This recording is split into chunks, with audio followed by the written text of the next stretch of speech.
punto era tratar sobre el tema del decreto supremo decretado por el gobierno el 19 de marzo pasado, ya va a ser un mes, declarando al sector agrario en emergencia. Una breve introducción para que se entienda cómo funciona el agro. La producción agraria tiene un calendario astronómico paralelo a las estaciones climáticas. La campaña agrícola no se detiene desde que empieza, porque el proceso productivo sigue conforme avanza el clima. Para la mayor parte del territorio nacional, el eje productivo es el periodo de lluvias, que empieza en primavera y termina en verano.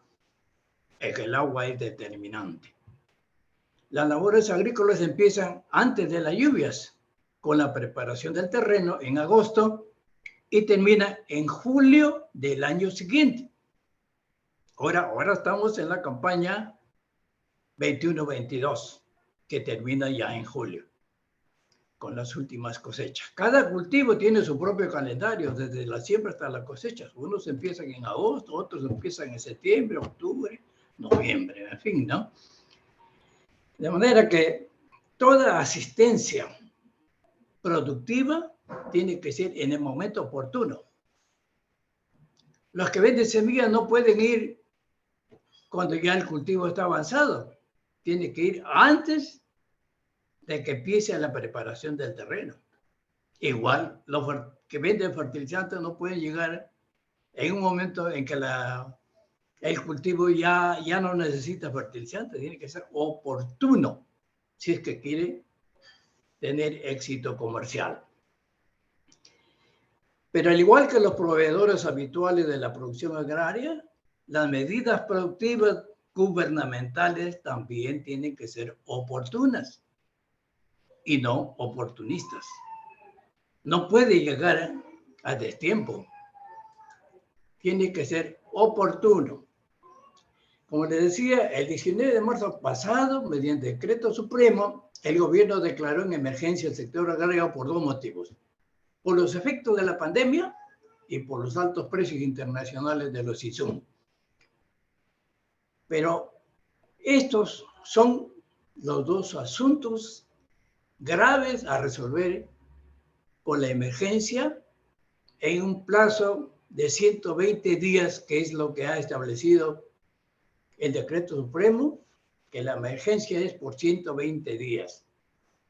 Se trata pues de una emergencia económica. Pero, ¿qué es una emergencia? Es la urgente atención inmediata ante una desgracia imprevista, terremoto, incendio, peligro de muerte. Los hospitales tienen su puerta de emergencia cuando una persona está en peligro de muerte.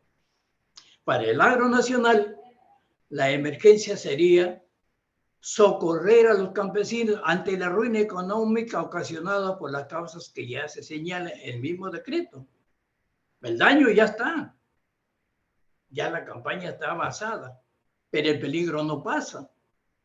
Sin embargo, tal decreto supremo sostiene que el objetivo de la emergencia es contrarrestar la amenaza a la seguridad alimentaria. Lo dice textualmente. Entonces, la emergencia no es por la ruina del campesinado mismo, sino por el peligro de desabastecimiento a los consumidores. Lo principal es la ciudad, el campo es secundario.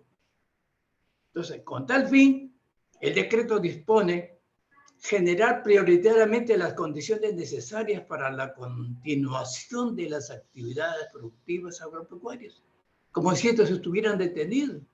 La campaña no se detiene. Dispone medidas para que el campo continúe trabajando más y mejor y así no faltan los alimentos a la ciudad. Seguridad alimentaria a costa del sufrido campesino. Este enfoque consuetudinario es lo que ha llevado a que el campo subside siempre a la ciudad en los precios de los alimentos. Los industriales pueden subir el precio del pan, del azúcar, del aceite, pero los campesinos no tienen derecho a subir el precio de la papa, aunque los costos sean de los insumos se hayan subido en más del 200%. Entonces, este decreto pro ciudad no lo ha dado la derecha, sino un presidente que se pone sombrero campesino.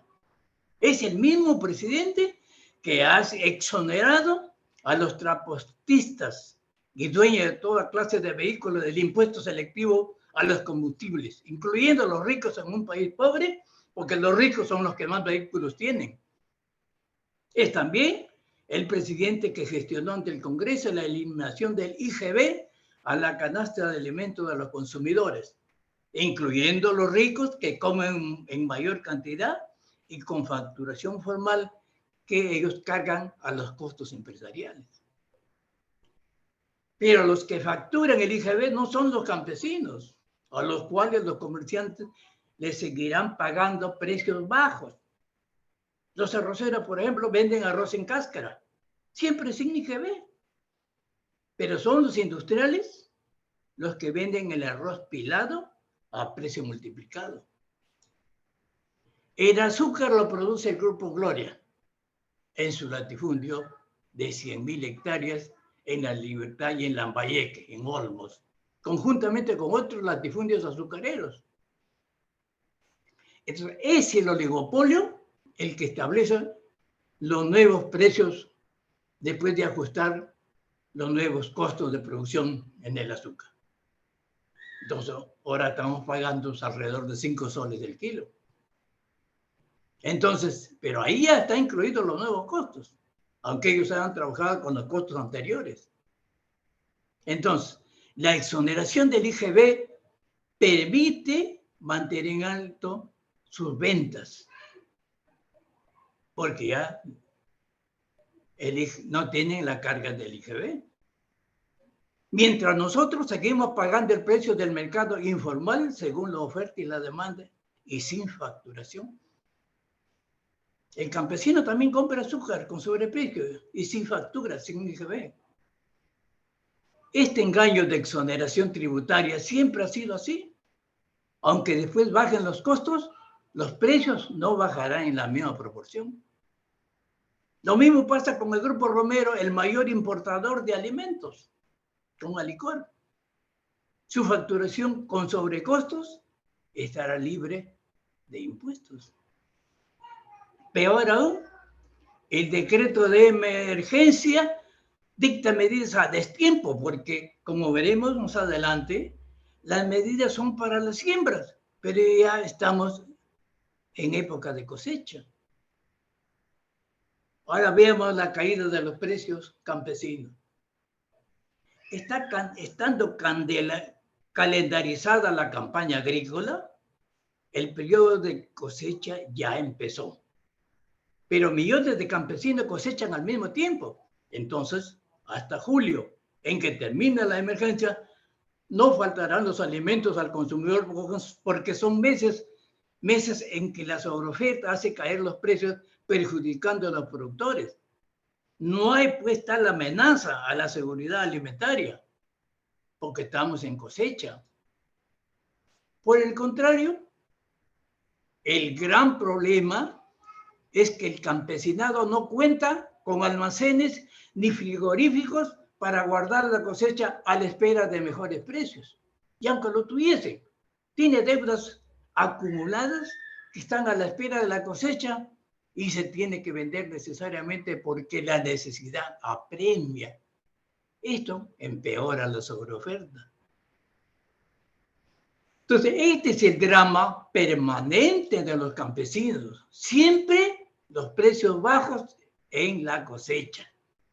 Siempre, toda la vida. Habrá alimentos frescos hasta julio. No por el decreto de emergencia, sino por el periodo de cosechas. Solo después de julio empieza a decaer la sobreoferta y los precios empiezan a subir. Ahora lo van a comprobar ustedes. Por ejemplo, la papa, se terminan las cosechas que se cultivan en la sierra en junio. Y entonces, hasta junio están cosechando y queda para vender todo julio. Pero después de julio comienza a escasear la papa. Entonces, muchos comerciantes de la sierra alquilan tierras en la costa porque cuando los precios suben, ellos pueden vender a mejores precios sembrando en la costa, aprovechando del invierno. Pero veamos cuál es el presupuesto de la emergencia agraria. Para la ciudad, la exoneración del impuesto selectivo al consumo de combustibles e IGB a los alimentos tiene un costo fiscal de 3.600 millones hasta diciembre. Ese es el cálculo. Y la aplicación es inmediata. Ya está rigiendo para los combustibles y para algunos alimentos. Para el campo, ¿cuánto se da? Es un decreto de emergencia al sector agrario que no tiene presupuesto propio. El decreto no es de aplicación inmediata tampoco, como veremos más adelante en las medidas una por una. Igual que la falsa segunda reforma agraria lanzada el 3 de octubre pasado, que no tiene ley de presupuesto. ¿Por qué hacer esto a su propia gente? Esto es una burla. En cambio, Chavimochic 3 sí figura en el presupuesto nacional de la República 21-22 con 18.500.000 soles. Y eso sí está presupuestado a favor de las corporaciones agroexportadoras. La obra está a cargo, aunque parezca mentira, de la concesionaria Chavimochic, que es de propiedad de Odebrecht, que tiene el 75% de las acciones, y Graña y Montero, que tiene el 25% de las acciones. Ahora ya no aparece como el nombre de Odebrecht, sino como AOEC. Y Graña y Montero ya no es Graña y Montero, sino AENSA. Pero esta obra, a raíz de la corrupción, se suspendió todo trato con Odebrecht y está en litigio arbitral. Pero el gobierno dice, vamos a destrabar los grandes proyectos. Entonces, este gobierno ha firmado un pacto con Odebrecht para reanudar las obras con nuevas adendas. Ya sabemos cómo han sido las adendas anteriores. A esto se opone la Procuradora de la República, señalando que es inconveniente para el país. Sin embargo, el gobierno sigue adelante en este pacto con Odebrecht. ¿Alguna diferencia con anteriores gobiernos corruptos? Bueno, volviendo al tema, el Decreto Supremo de la Emergencia del Sector Agrario dispone 4 líneas de acción para resolver el impacto que ha dejado la pandemia y el alto precio de los fertilizantes. Estos son equipamiento mecánico y entrenamiento a los productores agrarios. Asociatividad, priorizando el cooperativismo. Optimización y diversificación de instrumentos financieros y no financieros. Y D, insumos agrarios y semillas certificadas, priorizando la producción orgánica y ecológica. Ahora díganme ustedes, ¿con esta medida se resolverá la ruina económica del sector agrario? Ahora veamos el detalle del plan de emergencia que el Decreto Supremo dio el plazo de 10 días para que se presente. Pero recién ha sido entregado el 8 de este mes. ¿Cuáles son los objetivos del plan de emergencia? Elevar la productividad. Pero esto está fuera de tiempo, no estoy diciendo que ya estamos en época de cosecha. La productividad es el resultado de todo el proceso que empieza desde antes de la siembra y no en la cosecha. El otro objetivo, fortalecer la organización campesina para el acceso a los mercados. Repite lo que se viene diciendo hace muchos años, que se viene diciendo lo mismo. Esto no es emergencia. No resuelve tampoco la quiebra que ha dejado la pandemia ni la inflación de costos. El tercer objetivo es mejorar el acceso campesino al financiamiento, al crédito. Pero el financiamiento empieza con la campaña agrícola y no al final. Tampoco es emergencia. Repite una cantaleta que todos los gobiernos dicen y todos los foros dicen que el problema del agro es el crédito. Pero veamos ahora en detalle las actividades del plan. A ver, ¿qué cosa propone el plan? El plan dice 3 meses para organizar y poner en funcionamiento escuelas de campo. Digo 3 meses porque la emergencia por 4 meses, pero ya está transcurriendo un mes y hasta ahora no arranca. Entonces ya quedan 3 meses nada más. Pero con estas escuelas de campo se resolverá el problema de la crisis. Las escuelas de campo ya existen hace varios años.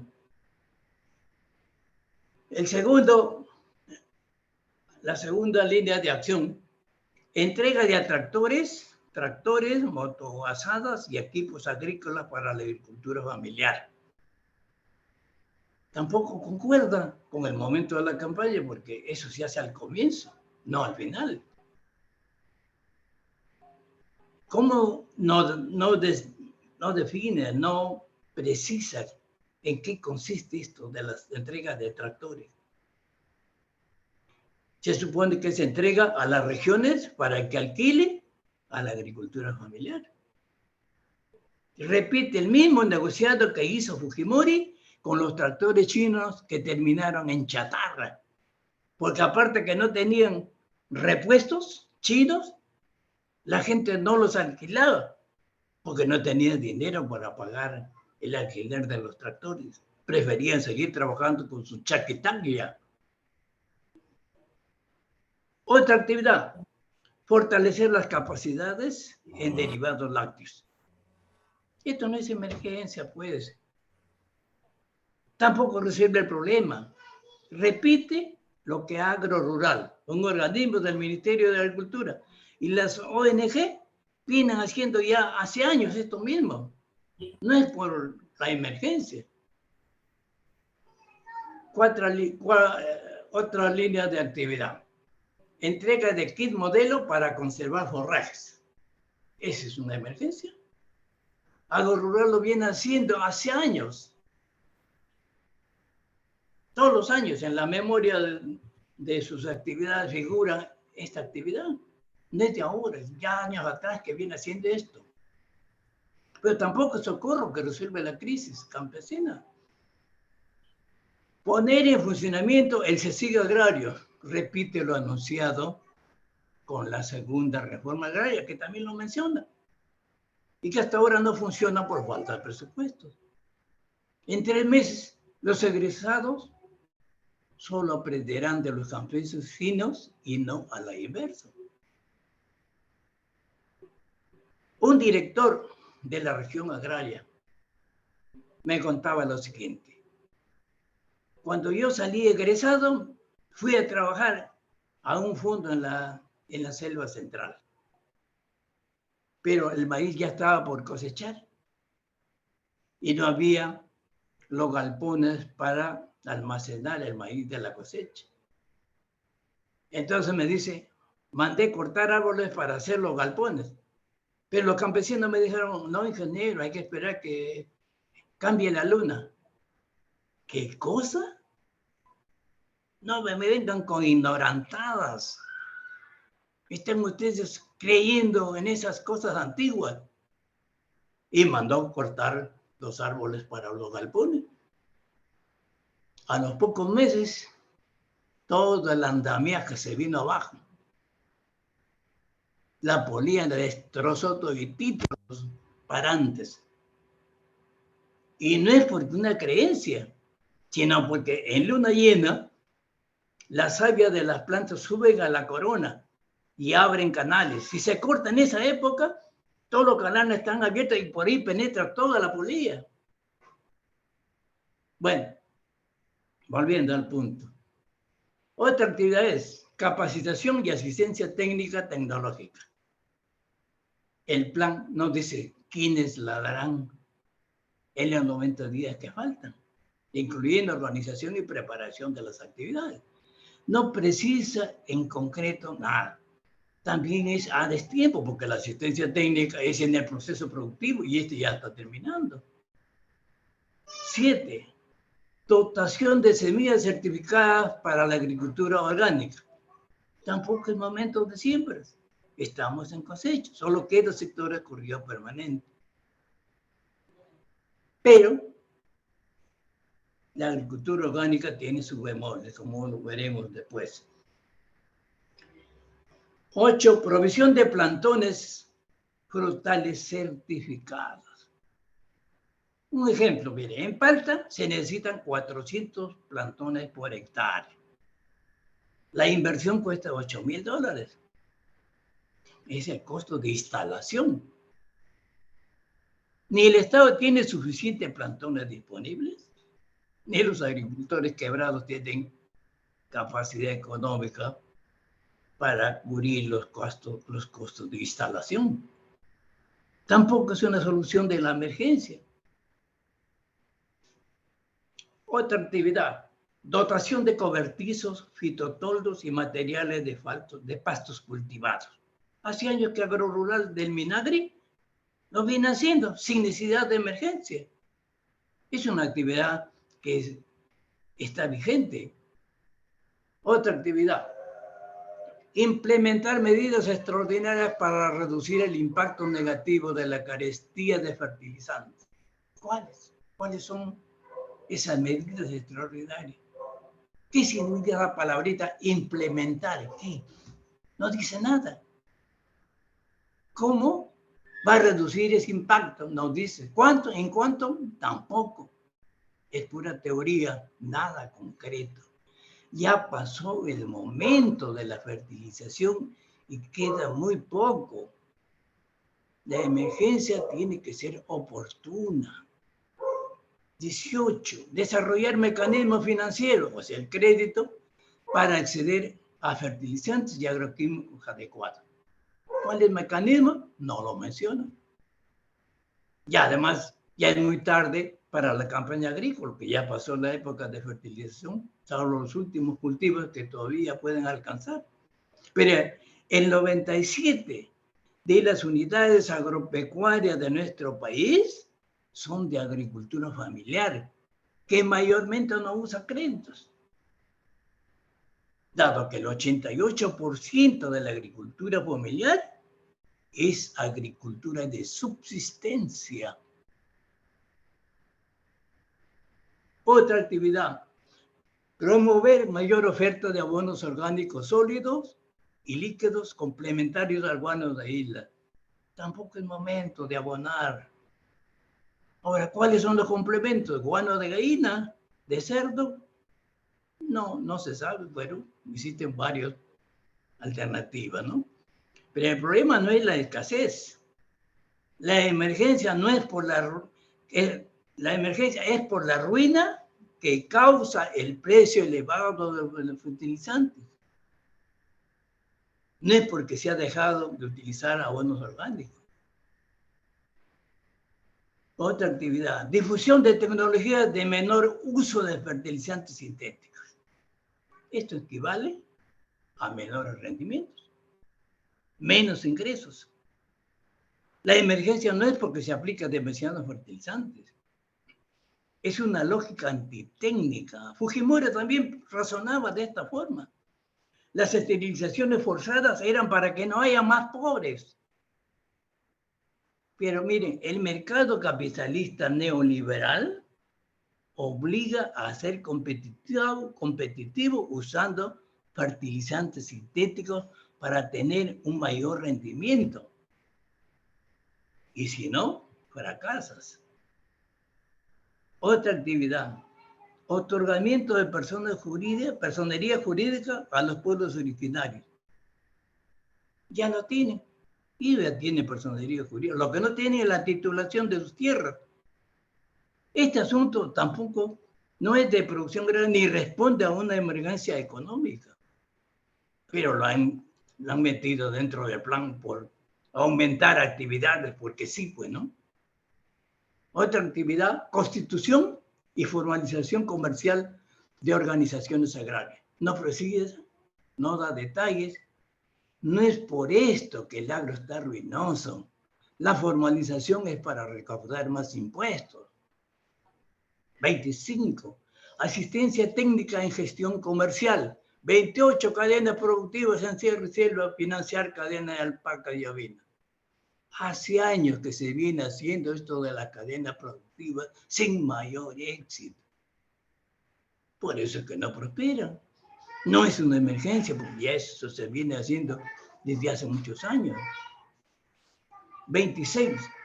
Asegurar el acceso de la población en extrema pobreza a los productos de la agricultura familiar. Otra equivocación. Por un lado, el 88% de la agricultura familiar no produce para el mercado porque es de agricultura de subsistencia. Y por otro lado, los de extrema pobreza no tienen dinero. Ya a los agricultores les conviene vender a la gente solvente porque paga más. 27. Uso de la marca certificada Agricultura Familiar del Perú, entre comillas. Con énfasis en las cooperativas agrarias, dice el plan. Pero esto es marketing. ¿De qué les puede servir esto en 3 meses de emergencia para los campesinos? 28. Mejorar las normas de organización para el acceso al mercado. El mercado no se rige por normas oficiales. Las normas de organización son para la formalización. No es una emergencia. 29. Incentivos tributarios premiando a la asociatividad. Esto también es un engaño, porque todo lo que es tributación es atribución del Congreso, no del Ejecutivo.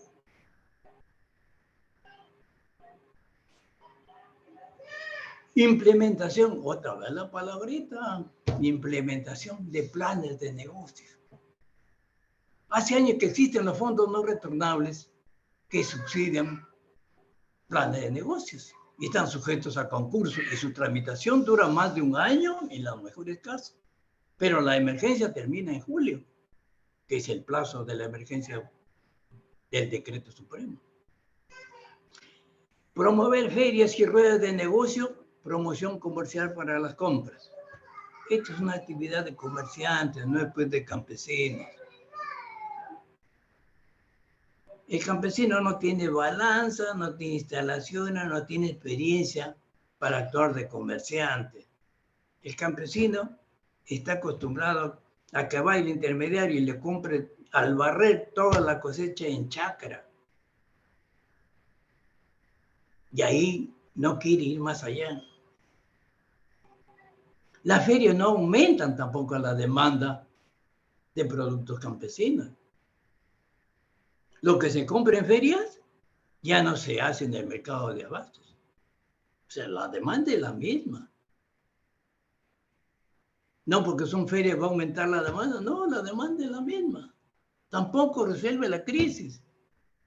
Bueno, financiar el acceso a certificaciones orgánicas de la agricultura familiar. Financiar es dar crédito, ¿no? La certificación orgánica es para comercializar en el mercado orgánico, que es muy reducido. Cada certificación cuesta miles. La certificación de la palta orgánica cuesta un mínimo de 5.000 soles. No es una sola vez que se hace la certificación, son varias. Planta por planta. No es por falta de certificación orgánica que los campesinos están quebrando. Entonces, este no es su socorro, pues. 35. Los incentivos económicos para el crédito directo y subvenciones económicas en áreas priorizadas. ¿En qué consisten esos incentivos económicos. ¿Cuáles son las áreas priorizadas? No lo dice el plan. Sigue en el aire. Aunque bajan las tasas de interés, ya no es oportuno, pues, porque estamos en época de cosecha. Otra actividad. Redefinición del Fondo Agroperú para ampliar su cobertura. Agroperú es un fondo del Ministerio de Agricultura para otorgar a pequeños agricultores. Este fondo lo administra el Agrobanco, no el Ministerio, sino Agrobanco. Entonces, en los 3 meses que queda de la emergencia, la redefinición de este fondo ya es temporánea para la campaña actual, que termina en julio, junto con la emergencia. Hizo otro engaño. Ya lo verán ustedes. 37. Desarrollar mecanismos crediticios para la agricultura familiar. No precisa cuáles son esos mecanismos. En la agricultura familiar, ya lo he dicho, un 88% de subsistencia, no utilizan crédito. Menos si el proceso productivo ya está terminando, pues. 38. Promover la diversificación con gran potencial productivo y de consumo nacional. Otro error de enfoque.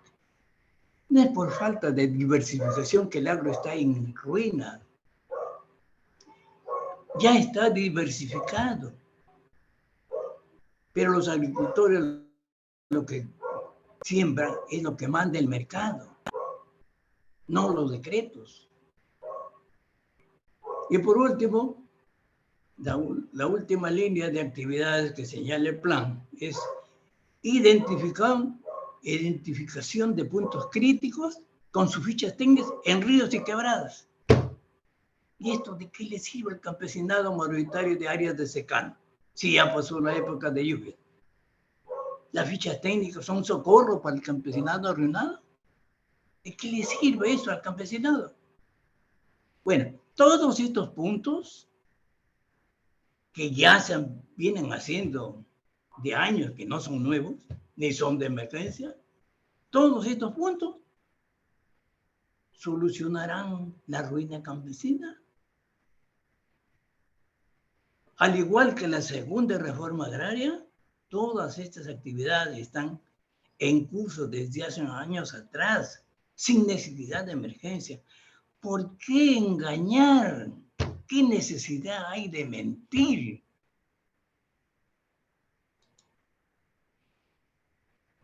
Pero, ¿qué podemos sugerir dada la situación en que nos encontramos en el agro nacional?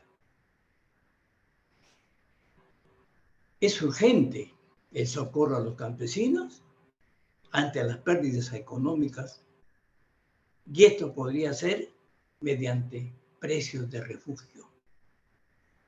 ¿Qué son los precios de refugio? Se establece un precio mínimo supervisado según los costos de producción. Por lo menos al cultivo de arroz, papa y maíz, que son los de mayor tensión, se puede establecer por lo pronto los precios de refugio, que aseguren que el productor no va a perder. Esto ya lo hemos tenido desde la época del gobierno de Velasco. Eso lo ha suprimido el neoliberalismo. Pero miren ustedes lo que hace Uruguay. Uruguay es el mayor exportador de arroz en nuestro país. Los arroceros de Uruguay se reúnen con los molineros todos los años y también con las autoridades del gobierno. Con ellos se establece el precio mínimo que le van a pagar asegurando el costo de producción de los productos. O sea, no hay pierde. A ese precio pactado, en la cosecha tienen que pagarle a los molinos, la industria. Pero, como habíamos dicho, el agro se ha descapitalizado. por esta crisis económica que ha dejado la pandemia y el alto precio de los insumos. ¿Cómo atender la descapitalización del campesinado? Se puede sugerir a corto plazo con insumos productivos de alto rendimiento otorgados como incentivo desde el comienzo de la próxima campaña agrícola que empieza en agosto. Provisión subsidiada de semillas de alto rendimiento, insumos y tecnología. La campaña agrícola 2022-2023 está en peligro porque sigue la crisis, porque sigue el conflicto Rusia-Ucrania y porque siguen las represalias y los bloqueos que hacen subir los precios. Eso no se ha detenido y sigue cada vez peor la situación. Mientras duren las represalias contra Rusia, la inflación de costos y precios va a ser peor. Ese es el gran problema que se viene con la campaña agrícola que empieza en agosto. A mediano plazo, lo que podemos hacer es empoderando al campesino en una nueva estructura agraria de producción empresarial de escala, manejando toda la cadena de valor hasta el mercado externo en cada línea de producción, en arroz, en maíz, en papa, en quinoa, etc. Continuar la reforma agraria velasquista, pero de verdad, no como esta segunda, la falsa segunda reforma agraria. La reforma agraria de Velasco tenía por fin acabar con el latifundio y el minifundio, porque se pueden hacer programas de integración parcelaria con estímulo a fin de acabar con el minifundio. Bueno, eso es lo que les podría decir y espero que podamos discrepar con altura. Muchas gracias.